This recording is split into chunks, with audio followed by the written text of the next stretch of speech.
अगर professor vice chancellor से डरने लगे, मिनिस्टर से डरने लगे, तो प्रोफेसर होने का मतलब क्यों है? फिर आप ब्यूरोक्रेसी में रहते। तो जिस देश में पत्रकार, रिसर्चर, एकेडमिया के लोग अगर वो सत्ता से डरने लगे, उसको डराने लगे लोग, तो समझिए कि एक तरह के अघोषित इमरजेंसी में हम रह रहे हैं। आजकल तो एक खास तरह का माहौल है ना कि आप दक्षिणपंथी राष्ट्रवादी हैं तब आपको जो मर्जी है कीजिए, कोई आपको रोक टोक करने वाला नहीं। मजे मजे हैं कि हम तो न गजटेड हैं और न नॉन गजटेड हैं, we are just above the gazette. If I meet the prime minister तो मुझे प्रोटोकॉल में नमस्ते नहीं करना है, मैं हेलो मिस्टर प्राइम मिनिस्टर कह सकता हूँ। टीचर को ये ऑटोनॉमी दी गई है।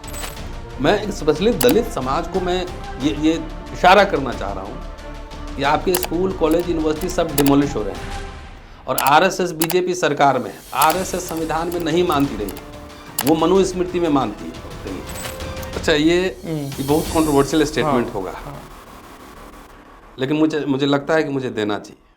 नमस्कार, मैं प्रशांत कनौजिया। पॉलिटिक्स के इस विशेष कार्यक्रम क्लियर कट पॉडकास्ट में आपका बहुत बहुत स्वागत है। आज हमारे साथ स्टूडियो में विशेष मेहमान मौजूद हैं, दिल्ली यूनिवर्सिटी में प्रोफेसर रतन लाल जी। बहुत बहुत स्वागत है प्रोफेसर। शुक्रिया, थैंक यू। प्रोफेसर साहब, आप पढ़ाते भी हैं और देश भर में चेतना जगाने का काम या भाषण देने आप पूरे भारत में हर जगह जाते हैं। एकेडमिया में आपका लंबा अनुभव रहा है और हम लोग काफ़ी एकेडमिया के लोगों से बात करते रहते हैं। मुझे आप पहले ये बात बताइए कि एक प्रोफेसर को अपने क्लासरूम से भी बाहर निकलना क्यों पड़ रहा है इस समय में? प्रोफेसर का काम ही यही है, क्लासरूम के बाद बाहर निकलना चाहिए। बाहर यानी कि लाइब्रेरी में जाना चाहिए, रिसर्च करना चाहिए, और समाज में अगर दिक्कत हो तो उसे क्रिटिक भी पेश करना चाहिए। And it is expected from any intellectual कि हमारा काम जो है सत्ता के हुआ करने में नहीं है। हमारा काम जो है वो क्रिटिक डेवलप करना है। अगर प्रोफेसर वाइस चांसलर से डरने लगे, मिनिस्टर से डरने लगे, तो प्रोफेसर होने का मतलब क्यों है? फिर आप ब्यूरोक्रेसी में रहते। तो अभी भी मैं आया हूँ, 2 क्लास लेके आया हूँ, और जिस तरह क्रिटिक मैं करता हूँ और जितना एग्रेसिव बोलता हूँ, सिर्फ वन पार्ट नहीं है, अपनी पॉलिटिक्स की भी क्रिटिक मैं करता हूँ। अगर प्रोफेशनल ऑनेस्टी नहीं होती तो 26 साल में पढ़ा चुका, 26 साल, और इतने मेरे ऊपर मुकदमे, कॉलेज, यूनिवर्सिटी सब मुकदमा करता रहता है। अगर मैं प्रोफेशनल एथिक्स के साथ नहीं रहता तो मैं आज तक टिक पाता? अरे ये रिजीम तो ऐसा है कि मुझे तो छोड़ दीजिए, मैं तो दलित बैकग्राउंड से हूँ और उस पर एक करेला और नीम चढ़ा। हाँ, बहुत सारे लोग यूनिवर्सिटी में पढ़ाते हैं, चुपचाप हुआ जी हजूर करते हैं, मैं तो नहीं करता। It is obviously clear. अभी तो ये सोच लीजिए कि अभी एक किताब राहुल गांधी पे दयाशंकर मिश्रा ने लिखा है, और किताब लिखने की वजह से उसको नौकरी से ऑप्शन दिया गया कि किताब छाप लो या नौकरी कर लो। तो जिस देश में पत्रकार, है ना, रिसर्चर, एकेडमिया के लोग अगर वो सत्ता से डरने लगे, उसको डराने लगे लोग, तो समझिए कि एक तरह के अघोषित इमरजेंसी में हम रह रहे हैं। और रियल इंटेलेक्चुअल वही है जो सत्ता को, लोकशाही को बचाने के लिए सत्ता का क्रिटिक डेवलप करे। आजकल तो एक खास तरह का माहौल है ना कि आप दक्षिणपंथी राष्ट्रवादी हैं तब आपको जो मर्जी है कीजिए, कोई आपको रोक टोक करने वाला नहीं। मजे मजे हैं। आप क्लास लिखो चाहे नहीं लिखो, फर्जी आर्टिकल लिख के प्रोफेसर बनो, प्रिंसिपल बनो, वाइस चांसलर बनो, कहीं कोई सुनवाई नहीं। तो राष्ट्रवादी तो हम भी हैं, ये भारत में रहने वाला सब राष्ट्रवादी है। तो इस दक्षिणपंथी राष्ट्रवादी के लिए तो एवरीथिंग इज ओपन। आप जो मर्जी है बोल लो, जो मर्जी है कर लो, कोई पुलिस एक्शन नहीं होगा, कोई अथॉरिटी का एक्शन नहीं होगा। लेकिन उससे आप अगर डेविएट करते हो, उसकी आलोचना करते हो, तो आपके ऊपर तरह तरह के मुकदमे लगाए जाएंगे। तो हमारा काम क्या है? आप समझते हैं कि अगर मैं इंटेलेक्चुअल हूँ तो मेरा काम पढ़ाना है, एक्सटेंसिवली लिखना है, और इसके अलावा बोलना है। और इसलिए एकेडमिक्स में तो फ्रीडम दिया गया है ना कि we are not working under any one. Even principal is not my boss, vice chancellor is not my boss, government minister is not my boss. They may be administrative head of any department, लेकिन वो मेरे boss नहीं है। मुझे एक freedom है कि मैं क्रिटिक कर सकता हूँ, लिख सकता हूँ, बोल सकता हूँ। तो जो एक टीचर से जो एक्सपेक्टेड है वो मैं अपना ड्यूटी बहुत बाकायदे परफॉर्म कर रहा हूँ। और चाहे इसकी जो कीमत चुकानी पड़े। पर चूंकि आप प्रोफेसर हैं और भारत सरकार के अधीन हैं, क्योंकि आपकी जो तनख्वाह है वो भारत सरकार से आती है, सर्विस कोड क्या कहता है एक प्रोफेसर को? क्योंकि बाकी जैसे आईएएस अगर बन जाओ या फिर आप कुछ नहीं, हमारा सर्विस कोड नहीं होता है। अच्छा, हमारा जो है ना वो एनुअल रिपोर्ट नहीं जाता है कि हम तो न गजटेड हैं और न नॉन गजटेड हैं, we are just above the gazette.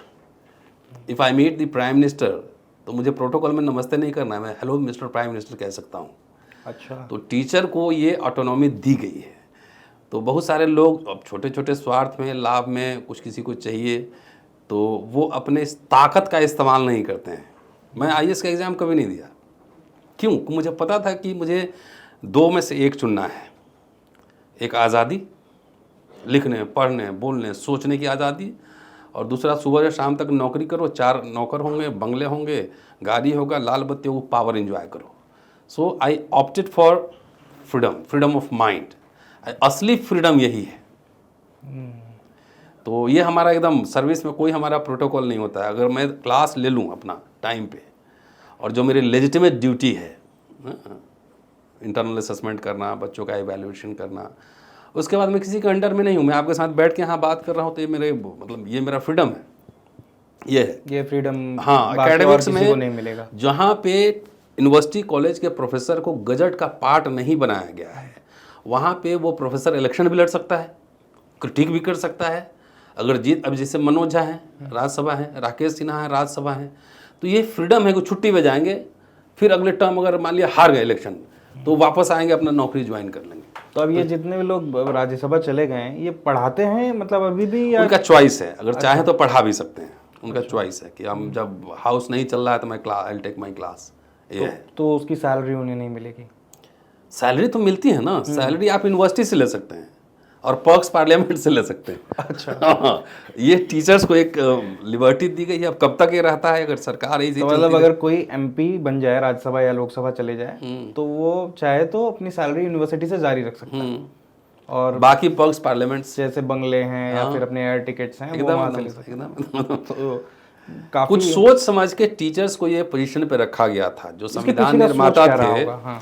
चाहे जवाहरलाल नेहरू हों, अंबेडकर हों, उनमें वैचारिक मतभेद कुछ भी रहे हों, लेकिन यूनिवर्सिटी कैसे बना? यूनिवर्सिटी बना यूनिवर्स शब्द से, विश्वविद्यालय, विश्व कि दुनिया के तमाम तरह की विचारधारा यहाँ आएंगी, जाएंगी, यहाँ पे डिबेट्स होंगे, काउंटर आर्गूमेंट होंगे। तो अगर टीचर को आप सरकारी बंधन में रख देंगे तो प्रोडक्शन ऑफ नॉलेज कौन करेगा? अगर मान लिया अर्थव्यवस्था ठीक नहीं है तो उसकी क्रिटिक कौन करेगा? अगर संविधान खतरे में है तो उसकी क्रिटिक कौन करेगा? प्रोफेसर को इसीलिए फ्री छोड़ा गया था कि they are simply above the gazette. लेकिन अब ऐसा नहीं हो रहा है। अब तो डराया धमकाया, मुकदमे मेरे ऊपर इतने मुकदमे, अब क्या करें। लेकिन मैं अपने कर्तव्य, संविधान सम्मत जो कर्तव्य है उसका मैं ईमानदारी से निर्वाह कर रहा हूँ, और इसमें डरने की कोई ज़रूरत नहीं। अच्छा, मुझे आप एक बात बताइए, चूँकि आप लंबे समय से पढ़ा रहे हैं और आपने यूपीए भी देखा और एनडीए की सरकार को भी देखा, एज ए प्रोफेसर आपको क्या फ़र्क नज़र आता है यूपीए की सरकार में अब और एनडीए की सरकार में? मैं एक बार बताऊं, ज़मीन आसमान का फ़र्क है। क्योंकि मैं दिल्ली यूनिवर्सिटी में पढ़ा भी हूं और 3 दशक से मेरा रिश्ता है, मैं स्टूडेंट भी रहा। तो उस समय क्रिटिक के साथ भी रह सकते थे, थोड़ा बहुत स्पेस था। ये मुझे 3 नौकरियां मिली उसी यूनिवर्सिटी में। जबकि मेरे बारे में अगर किसी को पूछेंगे तो बोलेगा कि मैं स्टूडेंट लाइफ से ही थोड़ा रिबेलियस एटीट्यूड करा, बीए से ही था, या उसके पहले मेरे गांव जाएंगे वहाँ भी लोग बताएंगे।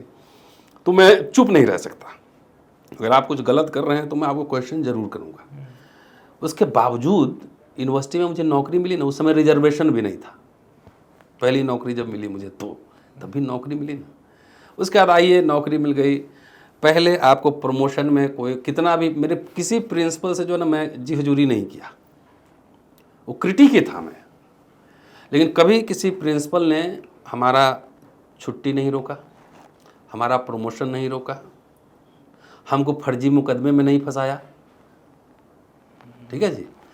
अब जो है, अब ये रिजीम है कि आपको फर्जी मुकदमे में फंसाए जाएंगे, आपके प्रमोशन भी रोके जाएंगे, और एकेडमिक पर्पस के लिए आप छुट्टी मांगे तो छुट्टी भी नहीं मिलेगा। ये डिफरेंस इतना काफ़ी नहीं है। राष्ट्रवादी मोड की सरकार है ना। मेरी पीएचडी नेशनलिस्ट हिस्टोरियन के ऊपर है, राष्ट्रवादी इतिहासकार के ऊपर। तकरीबन 6 किताबें एडिटेड और मैं 6 किताब पब्लिश कर चुका हूँ। 5 साल से इस राष्ट्रवादी मोड के सरकार में राष्ट्रवादी इतिहासकार के ऊपर किताब छापने के लिए छुट्टी मांग रहा हूँ। 18 से 23 हो गया, छुट्टी नहीं मिल रही। पहले तो पीएचडी हमने छुट्टी ले की थी, पीएचडी प्रिंसिपल ने मुझे 3 साल छुट्टी दिया।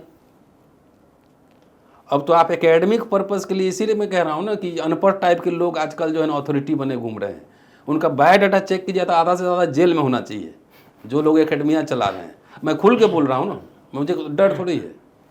आप मेरे कॉलेज के प्रिंसिपल का ही प्रिंसिपल बनने का फॉर्म उठा के देख लो, पता लग जाएगा।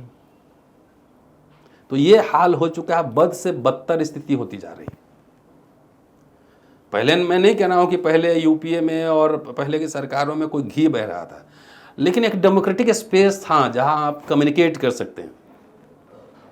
किसी अथॉरिटी ने मुझे कहा था, मैं उसी समय पीएचडी किया, किताबें पब्लिश की, तमाम सब चल रहा था, प्रमोशन हुए। अब सोचिए मेरे कॉलेज में I am one of the senior teachers और मेरा प्रोफेसरशिप ड्यू है 18 से। तो जी हजूरी करने पे शायद मिल जाए। तो जी हजूरी नहीं करूंगा ना। और रीजन क्या दे रहा है कि मेरे ऊपर एफआईआर का प्रमोशन से कोई रिश्ता नहीं है।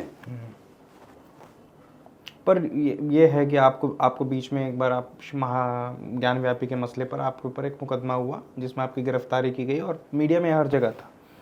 पर जिस तरीके से आपको बेल मिला वो हैरत अंगेज था, क्योंकि जनरली ऐसा होता नहीं है।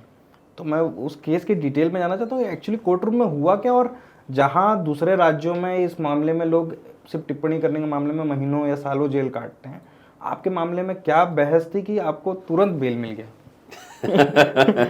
अब चलिए इसमें क्या ज़्यादा टिप्पणी करूं, लेकिन एक तो कि सोशल मीडिया का जो पूरा स्टॉर्म था आपने देखा ही होगा। दूसरी बात है कि मैंने सरेंडर नहीं किया। 7 दिन तक मीडिया ट्रायल चलता रहा और पुलिस ऑफिसर सब आके बोलते रहे हैं कि पोस्ट हटा लीजिए, माफ़ी मांग लीजिए, ये कर लीजिए। हमने ये नहीं होगा, if you want to arrest me, मैं कायर नहीं हूँ। तो 7 दिन तक माहौल मीडिया में तो बना ही रहा, लगातार गिरफ्तारी हुई। लेकिन अब यही फ़र्क है ना कि जो लोग सिर्फ घर में, क्लासरूम में, यूनिवर्सिटी में रह के दाल भात खाते हैं पढ़ाने के बाद, और मैं समाज में रहता हूँ, समाज ने रिस्पॉन्ड किया मुझे। समाज ने रिस्पॉन्ड किया ना, क्योंकि मैं अपना सब कुछ रिस्क लेके मैं किसके लिए बात कर रहा हूँ।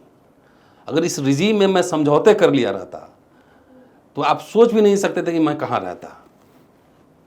बिल्कुल। तो ये रिस्क किसके लिए? अपने लिए थोड़ी। अपना लिए तो पूरा दांव पे लगा हुआ है, नौकरी, प्रमोशन, छुट्टी, सब दांव पे लगा हुआ है। तो सोसाइटी ने उस तरीके से रिस्पॉन्ड किया। और जो ऑनरेबल जज थे वहाँ पर बहुत ही साइंटिफिक तरीके से उन्होंने बात रखी। आपने देखा होगा कि 133 करोड़ के लोग में कितनी भावनाओं का ध्यान रखा जाए, और भारत में देखो कुछ भी बोले, चूहा पे बोलिएगा तो भावना आहत हो जाएगा। अभी तो ऑस्ट्रेलिया के खिलाड़ी वर्ल्ड कप पे पैर रखे थे तो किसी की भावना आहत हो गई उसमें भी। हाँ, तो भावना का यहाँ तो ऐसा है ना, हर चीज़ में हिस्टोरियन, प्रोफेशनल हिस्टोरियन है। अब जो बात आप कह रहे हैं उसके साइंटिफिक एनालिसिस करूँगा, इससे आपकी भावना आहत हो रही है तो I am not worried about that. कम से कम इतना तो हिम्मत हो।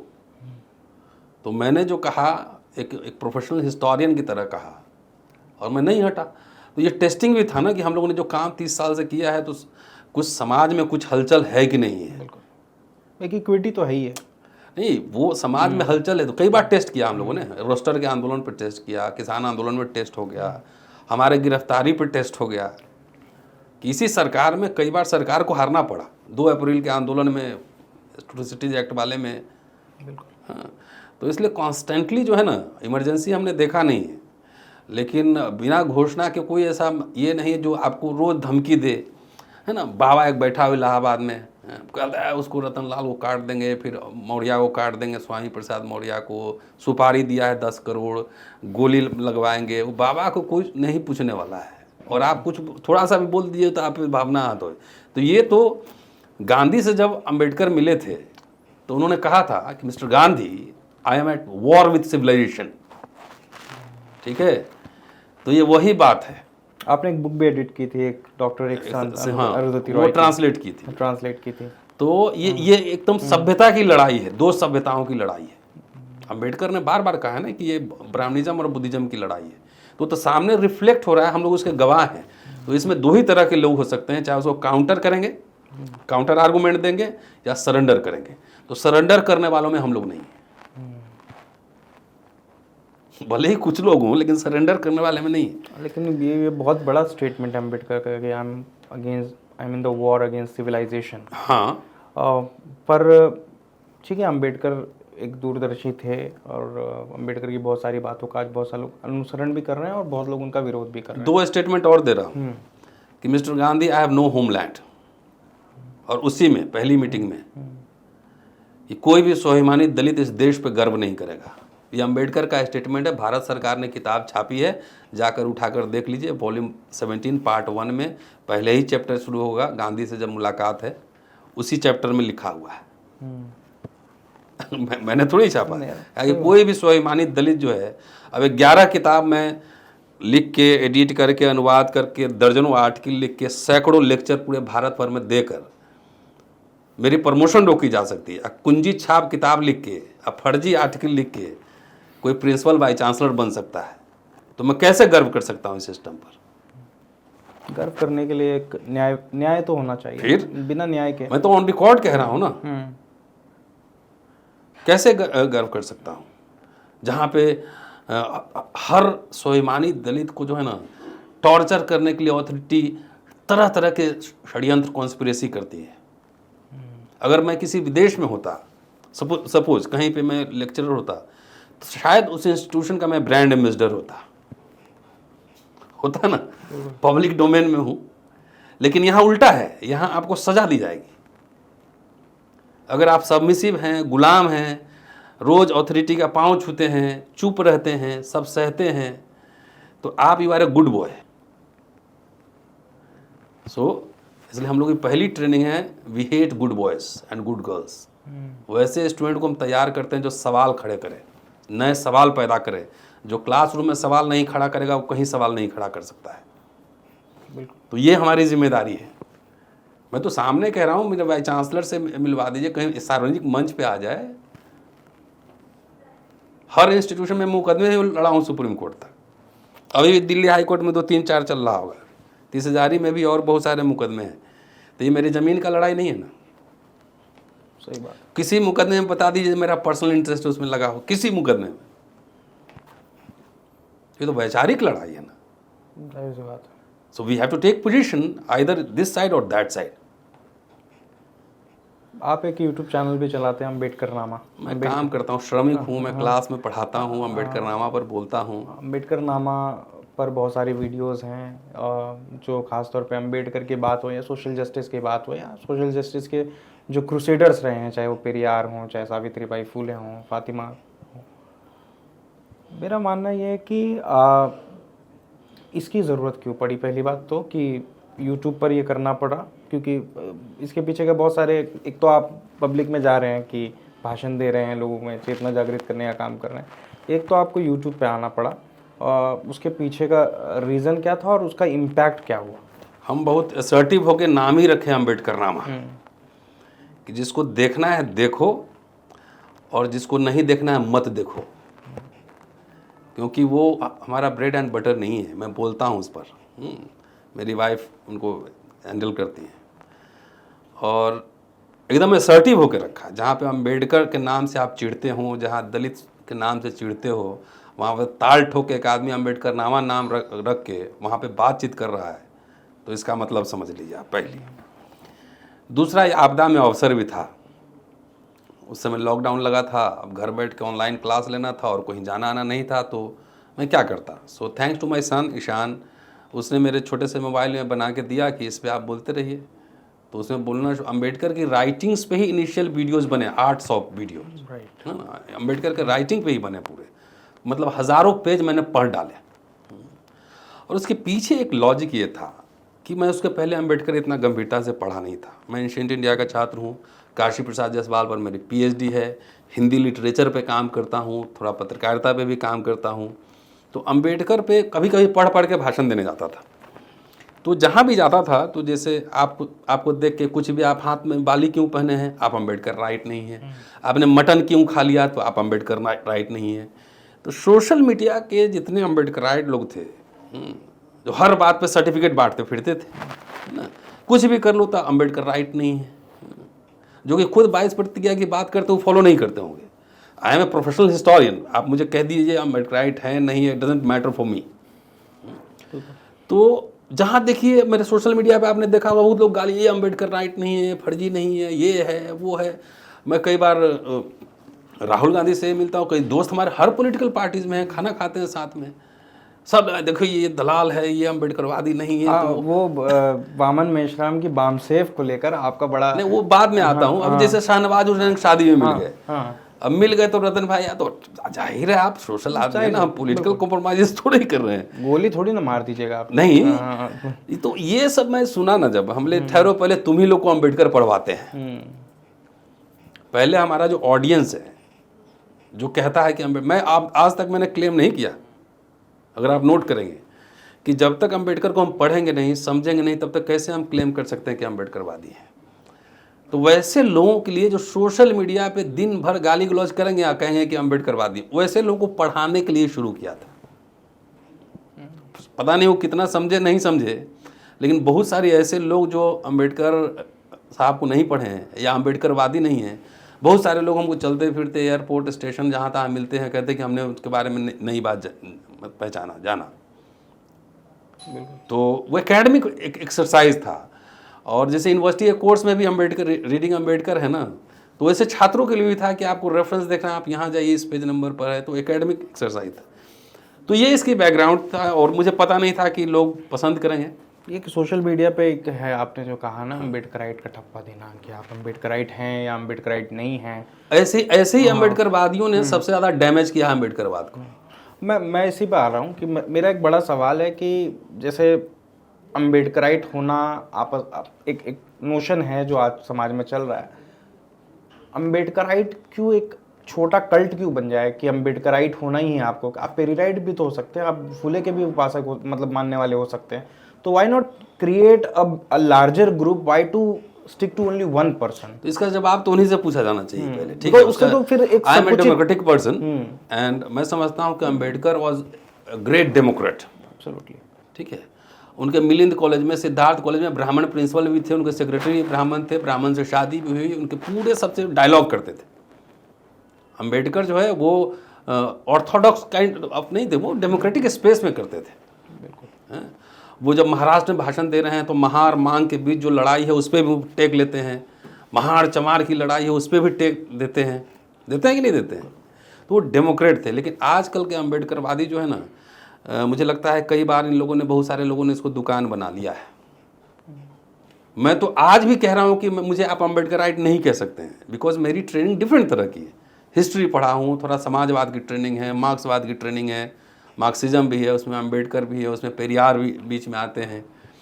तो इसलिए वैसे लोगों से अम्बेडकरवाद को बचाने की भी ज़रूरत है जो उसको नैरो सेक्टेरियन लाइन पे जो है ना उसको रिड्यूस कर देते हैं। हाँ, जो एक नैरो सिर्फ एक अम्बेडकराइट तक महदूद करता, अम्बेडकर तक महदूद कर देने की जो एक प्रयास है ना, वो मुझे बड़ा खतरनाक लगता है। नहीं, आज अगर अम्बेडकर होते तो यही अम्बेडकर राइट लोग अम्बेडकर को ही गाली देते।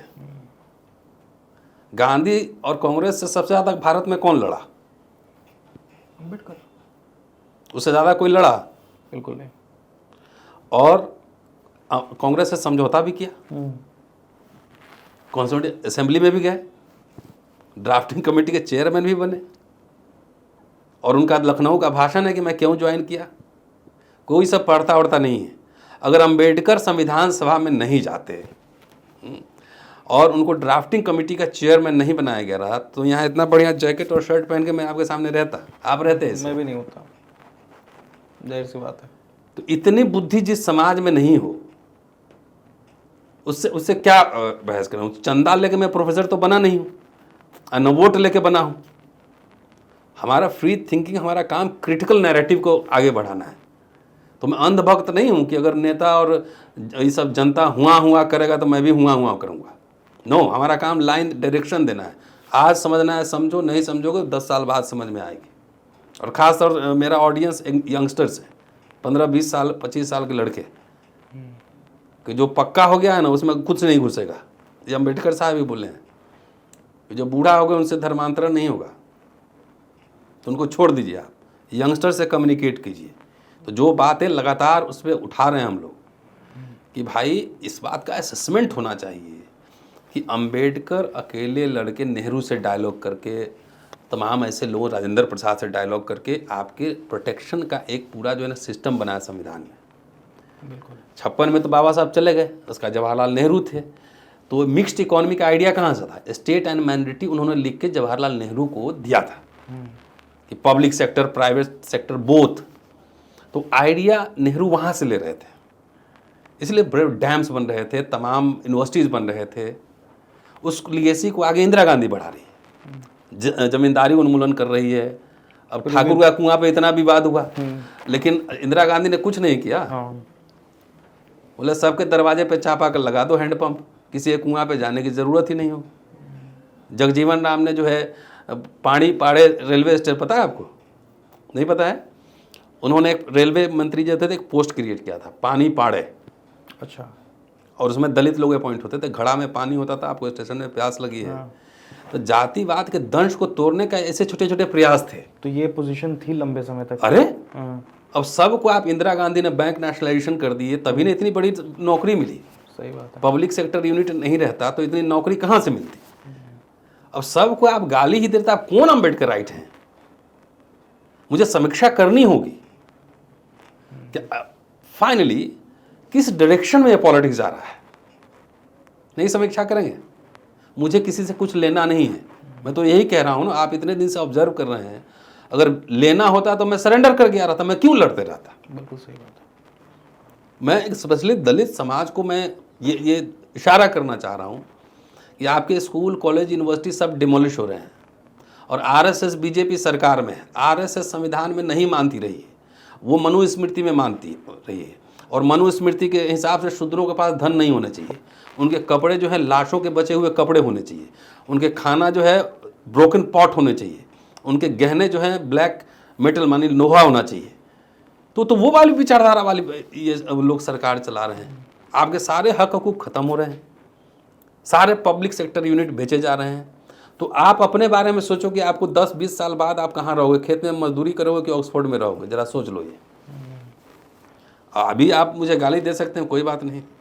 दुनिया में जो लोग सवाल अपने समय के जलते हुए प्रश्नों पे जिन्होंने सवाल उठाया है, उनको गाली और सजा ही मिली है।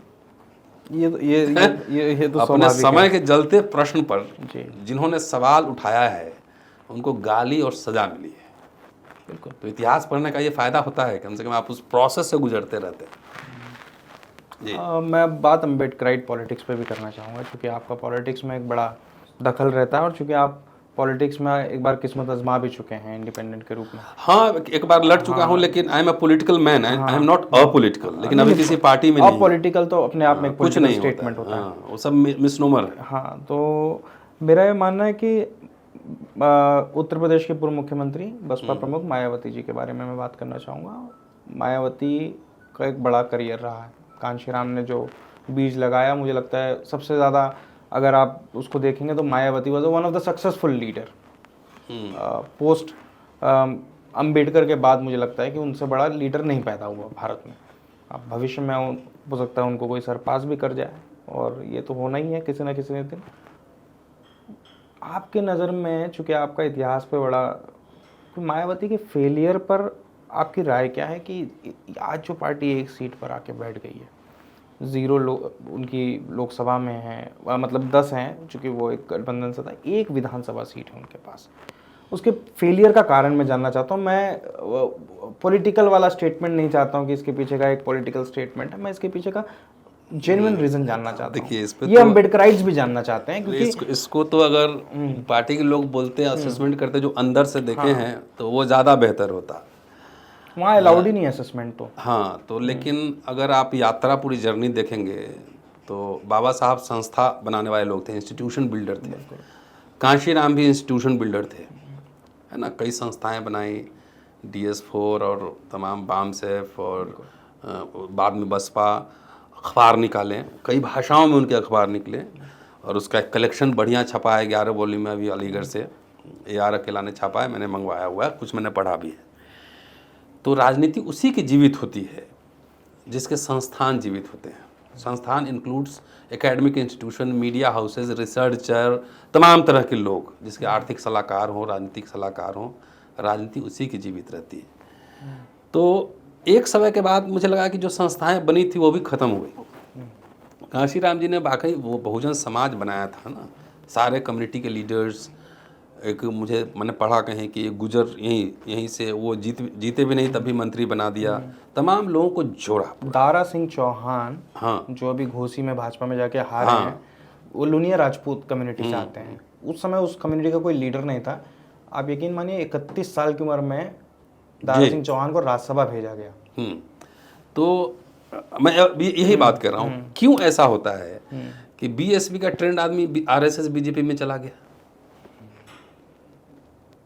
ये तो सवाल एक बनता है ना, हिस्टोरियन सवाल खड़े करता है, क्यों होता है कि आवाजाही लगे रहता है इधर से उधर, तुरंत ओवरनाइट सेकुलर हो जाते हैं, ओवरनाइट आप कम्युनल हो जाते हैं। सवाल पूछेंगे ना, खाली संस्थान नहीं है आपके पास, इंटेलेक्चुअल्स नहीं है भाई। हर राजा के पीछे एक पूरा नवरत्न की कंपनी होती थी ना, अकबर के पीछे भी होती थी जो लोग काम करते थे। सब लोग अकबर नहीं बन सकता है, सब लोग मायावती नहीं बन सकती है, लेकिन मायावती को बनाने में बहुत सारे लोगों की ज़रूरत हो। बिल्कुल, वो खुद हिस्टोरियन नहीं हो सकती हैं, पॉलिटिकल साइंटिस्ट नहीं हो सकती हैं, चाइना बॉर्डर डिस्प्यूट क्या बोलना है नहीं पता होगा उनको, तो उनको फीड करने के लिए कुछ लोग चाहिए होता है ना, जिसको बोलते हैं कि भाई आपके सलाहकार।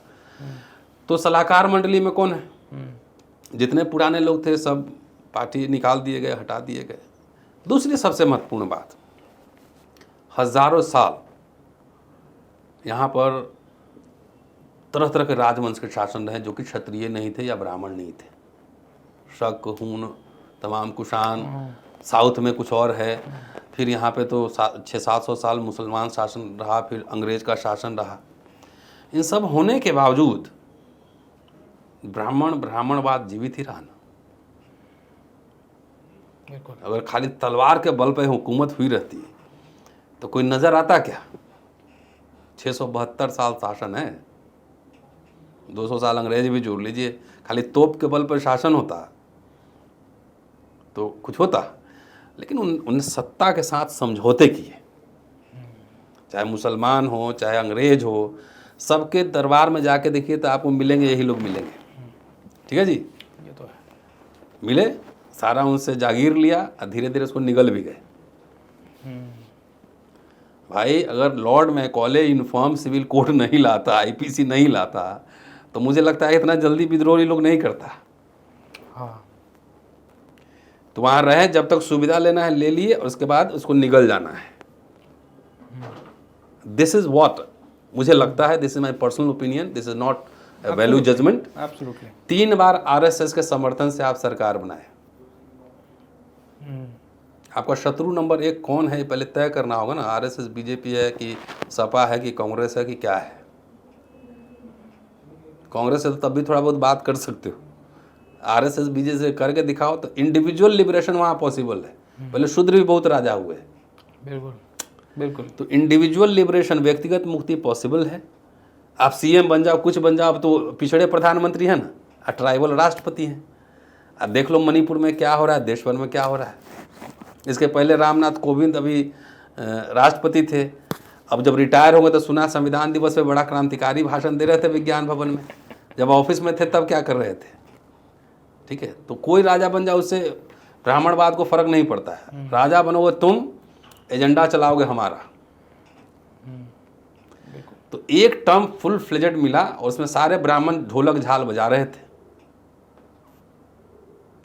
उस टर्म का इस्तेमाल करके बहन जी ने बहुत सारे काम किए, अच्छे काम भी किए। ठीक है, लेकिन उसको सस्टेन करने के लिए फिर इंस्टीट्यूशन चाहिए था। तो जब ब्राह्मण का ब्रह्मा विष्णु महेश है, हाथी चलता जाएगा और झाल बजाएगा, ब्रह्मा विष्णु महेश है, ये सब जो नारे लगे, तो जब RSS और BJP वहाँ मजबूत हो गया, तब ब्राह्मण बसपा में क्यों रहेगा? ओरिजिनल शेल्टर कहाँ है? मुझे इस पर चंद्रशेखर आज़ाद की एक लाइन बड़ी याद आती है। उन्होंने एक जगह कहा था कि हाथी के गणेश बनने में हाथी का वध होना जरूरी है, तभी हाथी गणेश बन सकता है। एकदम एकदम, तब तो हो गया ना, माइथोलॉजी में भी वही है ना। तो आप सोचो जरा सा, देखिए लाल किला बना ना, तो जिस समय जो बनाया होगा उसको एक हुक्म पे समझ लो क्या होता होगा पूरे। लाल किला का बादशाह अभी भी वो सत्ता का प्रतीक है, इवन वामपंथियों के लिए भी लाल किला पर लाल निशान मांग रहा है हिंदुस्तान। लेकिन आज उसके वंशज कहाँ होंगे उसकी गारंटी है? ये सरकार जैसे सब तोड़ रही है, जितना अंग्रेजों का पार्लियामेंट तोड़ दी, ये तोड़ सब तोड़, नेशनल आर्काइव भी सुनने टूट रहा है, सारा पीएम हाउस भी बदल गया, तो लाल किला को तोड़ने में कितना टाइम लगाएगा? सही बात है। इतिहासकार हिस्टोरियन तो ऐसे समीक्षा करता है ना, लेकिन आपके संस्थान अगर जीवित रहे, जैसे मंदिर थे, मठ थे, राजा कोई रहे अपना मंत्र पढ़ के सिखा रहा है, नृत्य सिखा रहा है, गाना सिखा रहा है, वेद मंत्र पढ़ा रहा है, जो उसको करना है करता था, उसमें उसके लिए चंदा भी लेता था। और मैं समझता हूँ कि पूरे दलित नैरेटिव से the role of institution is गायब। उसको लगता है कि हम सीएम पीएम बन जाएंगे तो सारे दुख का इलाज हो जाएगा। नहीं संभव है। 10 साल से बीजेपी आरएसएस पावर में है, जबकि सारे संस्थान में उसको लोग घुसे हुए, सेना से लेके मीडिया, जुडिशरी, हर जगह। तब भी जो है वो दबा नहीं पा रही है ना। दक्षिण में दरवाजा बंद हो गया ना, और जो प्रॉब्लम है वो इधर का है। आज भी ईमानदारी से सपा बसपा मिल जाए, ईमानदारी से कर रहा हूँ, दल नहीं दिल, तो आरएसएस बीजेपी वहां से पट से उखड़ जाएगी जी। तो खाली बनने से नहीं होता है ना, उसको सस्टेन करने के लिए you have to produce large number of intellectuals, scholars, media personality, historian, social scientist, कि आपको इंडियन एक्सप्रेस में आर्टिकल लिख के जवाब दे। अब क्या देवरॉय लिखा ना, देवरॉय जी, विवेक देवरॉय, ये संविधान बदलने की ज़रूरत है। तो ट्विटर पे 2 लाइन लिखने से बात नहीं बनती है, उसके पूरे स्कॉलरली उसकी समीक्षा होनी चाहिए। बिल्कुल ठीक है। तो ये कहीं ना कहीं नैरेटिव है, क्योंकि हमने 2 ही तरह के लोग प्रोड्यूस किए। एक तो 99% दलित के पास जाओगे तो बोला है कि हमको एमएलए एमपी बनना है। क्यों भाई? नहीं, इतना ज़्यादा पॉलिटिकल ड्रीम दिखा दिया कि उसको उसके अलावा कुछ समझ ही नहीं पाता है। दूसरा बाहू बनाने का, इसके अलावा इंडस्ट्री कैसे चलेगा, आपको शेयर मार्केट में है कि नहीं, आपका वहाँ जो बुल लगा हुआ है वहाँ आदमी है कि नहीं। तो जिसके पास आर्थिक संस्थान नहीं है, आर्थिक संसाधन नहीं है, अब 2-4 भाई चार्टर्ड फ्लाइट चलाने वाले दलित चाहिए कि नहीं इधर? सही बात है। तो वो कुछ नहीं है। मतलब हम खास तौर से महाराष्ट्र के इधर की बात कर रहे हैं। बिल्कुल बिल्कुल, कुछ भी नहीं है। तो कैसे, जब तक जिसका बुर्जुआ नहीं क्रिएट होता है, जिस समाज का बुर्जुआजी नहीं क्रिएट होता है, तब तक वो उस पावर डोमेन को क्रिएट ही नहीं कर सकता। भाई फ्यूडलिज्म से कैपिटलिज्म में यूरोप आया तो पहले बुर्जुआजी का इस्तेमाल हुआ ना, धीरे धीरे। बिल्कुल सही बात है। तब ना पॉलिटिकल स्ट्रक्चर चेंज हुआ। ये क्यों नहीं हमारा समाज समझ रहा है? उसको बिजनेस नहीं कराना है, उसको इंडस्ट्री नहीं लगाना है, उसको सीए। हमारे पास बताइए कितने दलित आपने सीए देखे यहाँ तक? 4 हिस्टोरियन का नाम बता दीजिए। बहुत मुश्किल है। तो ये सब प्रॉब्लम है। ये हम जब कहते हैं तो लोग समझ गाली देते हैं मुझे। आप एमएलए एमपी बन जाओगे, आपको कुछ नहीं आता, घंटा नहीं आता, 2 मिनट में कनॉट प्लेस में घुमा के और दिखा देगा ले मेरिडियन ऐसे, और देख के बोलो हाँ बहुत बढ़िया, स्वर्ग में आ गए, उसी में खुश 5 साल निकल जाएगा। सही बात है। पार्लियामेंट के आसपास 400 लोग घूमते रहते हैं ना, मुझे पता है। चलिए मैं आखिरी सवाल आपसे पूछूंगा। आरक्षण को लेकर एक बड़ा मसला है। मतलब दलितों में इतना विवाद नहीं है, पर एक है कि मुसलमानों को भी एससी का रिजर्वेशन मिलना चाहिए कि नहीं मिलना चाहिए, इस पर एक बड़ा सवाल है। और आप आ रहे थे तो हमारे एक दर्शक ने पूछा कि ये सवाल ज़रूर पूछिएगा, क्योंकि सोशल मीडिया पर ये चलता है कि मुसलमानों को क्यों मिले एससी का आरक्षण। इस पर आपकी मैं राय जानना चाहता हूँ। अच्छा, ये बहुत कंट्रोवर्शियल स्टेटमेंट होगा, लेकिन मुझे लगता है कि मुझे देना चाहिए। एक तो सबसे पहले जो आरक्षण की वकालत कर रहे हैं, इस बात का जवाब दे कि आरक्षण बचा कितना है। वही सवाल पूछा जाएगा। और उनके पॉलिटिक्स ने सेंटर के पॉलिसीज को कितना इन्फ्लुएंस किया। आई am not taking name of any party, जैसे जगजीवन राम थे ना, तो वो पूरा इन्फ्लुएंस करते थे कि लाखों नौकरियां रेलवे में मिल रही हैं, ठीक है। पोस्ट जगजीवन राम फेज में जो पॉलिटिक्स दलित हुई, उसने सेंटर को कितना इन्फ्लुएंस किया पॉलिसी बनाने में। जब मान लो कि प्राइवेटाइजेशन, ग्लोबलाइजेशन, लिबरलाइजेशन आ रहा था, तो उसमें दलित पिछड़े एमपी नहीं थे, बिल्कुल थे। उनका क्या टेक था? ये सवाल मैं उलट रहा हूं, उसके बाद दूसरे पे आऊंगा मैं। उनका क्या टेक था? अभी जो पूरा बिक रहा है धुआंधार, दिल्ली के इर्द गिर्द खाली यूनिवर्सिटी कॉलेज बना दिया प्राइवेट, उसमें दलितों को मिल रहा है, ईडब्ल्यूएस को मिल रहा है। इसमें सवाल कौन खड़ा करेगा? ये बीजेपी सरकार जानबूझ के, आरएसएस का एजेंडा है कि दलितों को और मुसलमानों को भिड़ा दो, हमें किसी को मत दो। जितने दलित बचे हुए सबको नौकरी मिल जाएगी क्या? मैं तो ये कह रहा हूं कि हमारा समाज पागल हो चुका है। 10-20 आईएएस बनने के लिए लाखों बच्चे एनसीईआरटी रंगते रहते हैं। 35 साल तक गवर्नमेंट इतना तेज है, बोलता है इसको 40 साल बढ़ा दोगे, 40 साल तक ये एग्जाम देते रहेगा, पीसीएस, आईसीएस सब देते रहेगा, और 40 साल बाद किसी काम का बचेगा नहीं। इफ आई ऑप्टेड एकेडमिक्स, तो it was at the age of 21। ये 25 साल एमए करते करते मैं एकेडमिक्स में इंटर मार गया। अब 10 साल सिविल सर्विस तैयारी करके तब 35 में जाता, तो मेरी पीएचडी होती, मेरी किताबें आती। तो मैं कह रहा हूँ किसी को मुसलमान को छोड़ दीजिए ना, दलित सब कोई कहाँ मिल रहा है, पहले ये बताइए। नहीं मिल रहा है ना। इस पे कोई आंदोलन है, कोई डिमांड है, कोई सड़क पे चक्का जाम हो रहा है? कांशीराम तो बोट क्लब पर रैली करते थे, लाल किला ग्राउंड पर रैली करते थे। तो जो समाज इतना मरा हुआ है कि जो इसको जो मिला हुआ है उसी को नहीं बचा पा रहा है, तो आरएसएस बीजेपी के पॉलिटिक्स में काहे को फंस रहे हो भैया? अगर एक ही जाति को, दलितों की एक ही जाति को सारी नौकरियां दे दें तो सबको मिल जाएगा? संभव नहीं, बिल्कुल सही है। तो 4 नौकरी है और सारे बिजनेस, प्राइवेट इंटरप्राइजेस पे, मीडिया हाउसेस पे, तमाम पे लोग कब्जा किए हुए हैं। 4 नौकरी दिखा के तुमको भिड़ाने की कोशिश कर रहा है। थोड़ा इससे संभलिए, थोड़ा बचिए। अगर हिम्मत है तो मैं नेताओं को, अब बड़े बड़े संगठनवादियों को चुनौती दे रहा हूं कि एक बार आपस में ही पहले मिल लो, ठीक है। अंबेडकर अकेले लड़के इतना सारा कुछ दे गया, तुम लोग इतने सारे बड़े बड़े नेता घंटा ना बचा पाए कुछ भी। तुम्हारे आंखों के सामने सब कुछ जा रहा है। रोस्टर का आंदोलन आपने देखा था ना, किसी नेता ने चलाया था।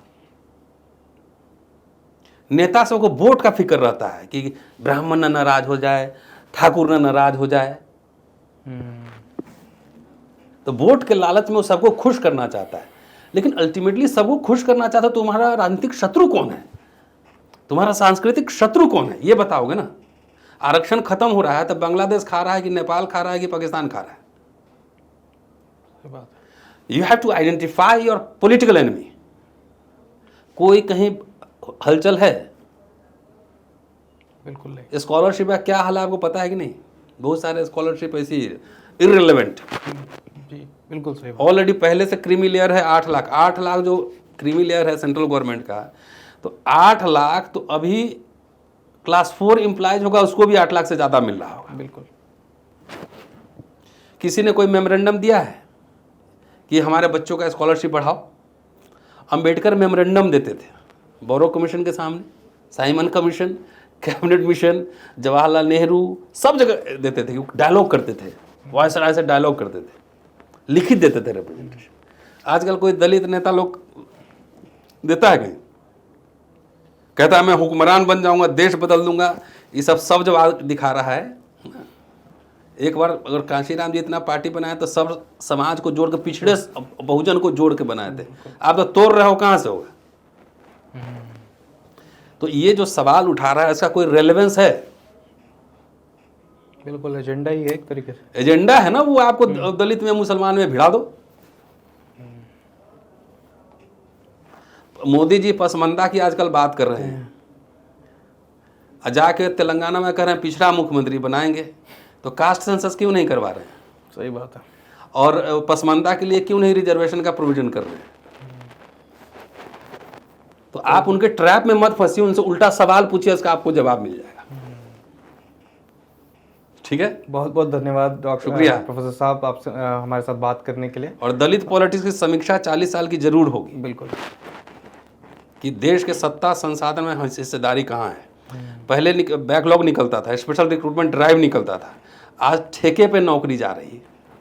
ये दलित नेताओं से और बड़े बड़े जो ठेका ले घूम रहे हैं ना, उनसे सवाल पूछिए कि do you have any memorandum, any manifesto, घोषणा पत्र, any agenda for the future.